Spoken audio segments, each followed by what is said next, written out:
The Cats of Ulthar by H.P. Lovecraft. It is said that in Ulthar, which lies beyond the river Sky, no man may kill a cat, and this I can verily believe as I gaze upon him who sitteth purring before the fire.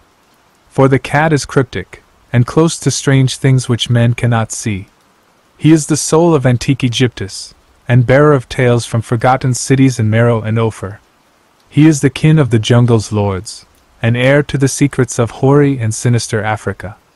The Sphinx is his cousin, and he speaks her language, but he is more ancient than the Sphinx, and remembers that which she hath forgotten. In Ulthar, before ever the burgesses forbade the killing of cats, there dwelt an old cotter and his wife who delighted to trap and slay the cats of their neighbors. Why they did this I know not, save that many hate the voice of the cat in the night, and take it ill that cats should run stealthily about yards and gardens at twilight. But whatever the reason, this old man and woman took pleasure in trapping and slaying every cat which came near to their hovel, and from some of the sounds heard after dark, many villagers fancied that the manner of slaying was exceedingly peculiar. But the villagers did not discuss such things with the old man and his wife, because of the habitual expression on the withered faces of the two, and because their cottage was so small and so darkly hidden under spreading oaks at the back of a neglected yard.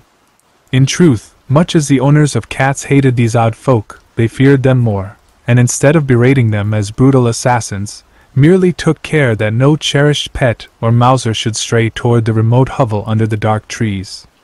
When through some unavoidable oversight a cat was missed, and sounds heard after dark, the loser would lament impotently, or console himself by thanking fate that it was not one of his children who had thus vanished. For the people of Ulthar were simple, and knew not whence it is all cats first came. One day a caravan of strange wanderers from the south entered the narrow cobbled streets of Ulthar. Dark wanderers they were, and unlike the other roving folk who passed through the village twice every year. In the marketplace they told fortunes for silver, and bought gay beads from the merchants. What was the land of these wanderers none could tell, but it was seen that they were given to strange prayers, and that they had painted on the sides of their wagons strange figures with human bodies and the heads of cats, hawks, rams, and lions. And the leader of the caravan wore a headdress with 2 horns and a curious disc between the horns. There was in this singular caravan a little boy with no father or mother, but only a tiny black kitten to cherish. The plague had not been kind to him, yet had left him this small furry thing to mitigate his sorrow, and when one is very young, one can find great relief in the lively antics of a black kitten. So the boy whom the dark people called Meanies smiled more often than he wept as he sat playing with his graceful kitten on the steps of an oddly painted wagon. On the 3rd morning of the wanderer's stay in Ulthar, Meanies could not find his kitten, and as he sobbed aloud in the marketplace certain villagers told him of the old man and his wife, and of sounds heard in the night. And when he heard these things his sobbing gave place to meditation, and finally to prayer. He stretched out his arms toward the sun and prayed in a tongue no villager could understand, though indeed the villagers did not try very hard to understand, since their attention was mostly taken up by the sky and the odd shapes the clouds were assuming. It was very peculiar, but as the little boy uttered his petition there seemed to form overhead the shadowy, nebulous figures of exotic things, of hybrid creatures crowned with horn-flanked discs. Nature is full of such illusions to impress the imaginative. That night the wanderers left Ulthar, and were never seen again. And the householders were troubled when they noticed that in all the village there was not a cat to be found. From each hearth the familiar cat had vanished, cats large and small, black, gray, striped, yellow and white. Old Cronin, the burgomaster, swore that the dark folk had taken the cats away in revenge for the killing of Meanies' kitten, and cursed the caravan and the little boy. But Nith, the lean notary, declared that the old cotter and his wife were more likely persons to suspect, for their hatred of cats was notorious and increasingly bold. Still, no one durst complain to the sinister couple, even when little Atal, the innkeeper's son, vowed that he had at twilight seen all the cats of Ulthar in that accursed yard under the trees, pacing very slowly and solemnly in a circle around the cottage, 2 abreast, as if in performance of some unheard-of rite of beasts. The villagers did not know how much to believe from such a small boy, and though they feared that the evil pair had charmed the cats to their death, they preferred not to chide the old cotter till they met him outside his dark and repellent yard.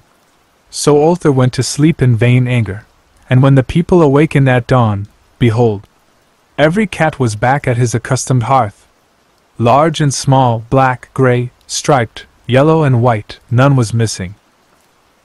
Very sleek and fat did the cats appear, and sonorous with purring content. The citizens talked with one another about the affair, and marveled not a little. Old Cronin again insisted that it was the dark folk who had taken them, since cats did not return alive from the cottage of the ancient man and his wife. But all agreed on one thing, that the refusal of all the cats to eat their portions of meat, or drink their saucers of milk, was exceedingly curious. And for 2 whole days the sleek, lazy cats of Arthur would touch no food, but only doze by the fire or in the sun. It was fully a week before the villagers noticed that no lights were appearing at dusk in the windows of the cottage under the trees. Then the lean Nith remarked that no one had seen the old man or his wife since the night the cats were away. In another week the burgomaster decided to overcome his fears and call at the strangely silent dwelling as a matter of duty, though in so doing he was careful to take with him Shang the blacksmith and Thull the cutter of stone as witnesses. And when they had broken down the frail door they found only this: 2 cleanly picked human skeletons on the earthen floor, and a number of singular beetles crawling in the shadowy corners. There was subsequently much talk among the burgesses of Arthur. Zath, the coroner, disputed at length with Nith, the lean notary, and Cronin and Shang and Thull were overwhelmed with questions.